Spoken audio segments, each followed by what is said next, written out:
first heard this mind-blowing sweep-picking shred technique from John Petrucci's instructional guitar video back in the day, Rock Discipline. Here's the exercise as it's played on Rock Discipline.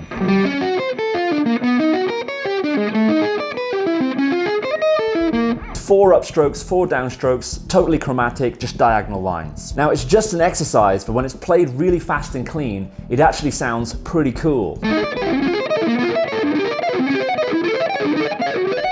Sounds better with the neck pickup in my opinion. The trouble I had with this exercise is whenever I tried to play it with some actual music or to a backing track, it just kind of sounded like a mess.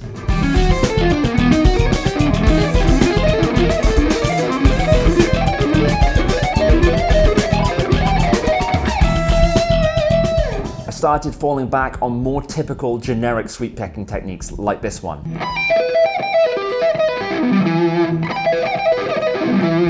Which are just minor arpeggios.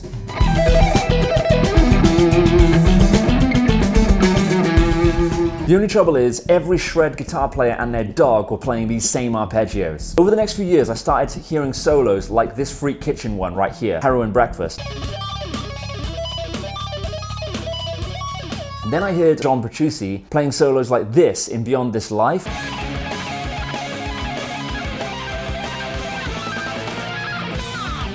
And also As I Am,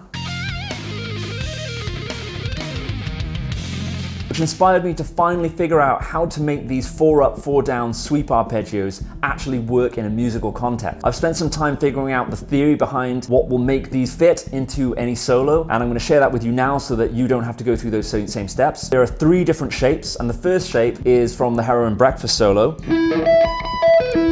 And that's actually an arpeggio made up of only roots and fifths. And it goes root, fifth, root, fifth. And you double the top and bottom note. So if I want to put this into a minor pentatonic box, for example, I just put it onto the root, and then I've got my telephone lick. This one sounds the most telephone-ish of all of them. You can even put it over a particular chord. You can move this one around like this.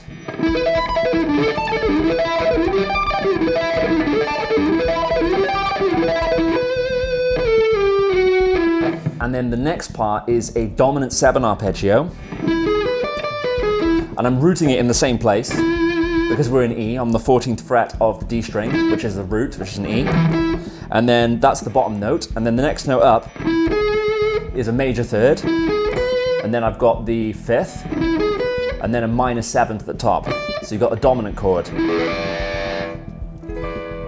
You can put this over an actual dominant 7th chord and it will fit, or you can just play it in any kind of blues context and it's going to fit quite nicely.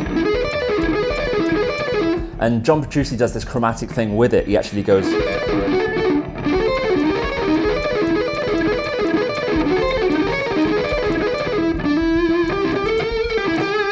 which is pretty sick. And the last of the 3 is a minor 7 arpeggio, and that looks like this. This is probably the most challenging of the 3. The very top note is the minor 3rd, and then this is the root here, the second one down. And it's essentially a diagonal line. If you notice in E minor that all 4 of my fingers are on like dotted frets. So I'm on 15, 17, 19, and 21, which are all dotted frets, which makes it nice and easy to learn in E minor. We've got the minor 3rd, the root, the minor 7, and a 5th at the bottom.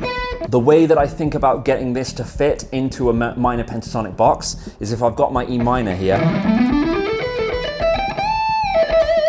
That top note, that's where I put the top note of this arpeggio. So let's say I want to transcribe all of these shapes into, I don't know, C sharp minor.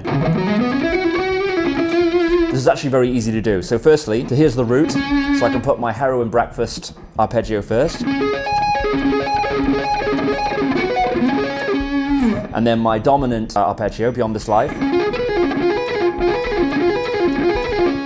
And then my minor 7 arpeggio.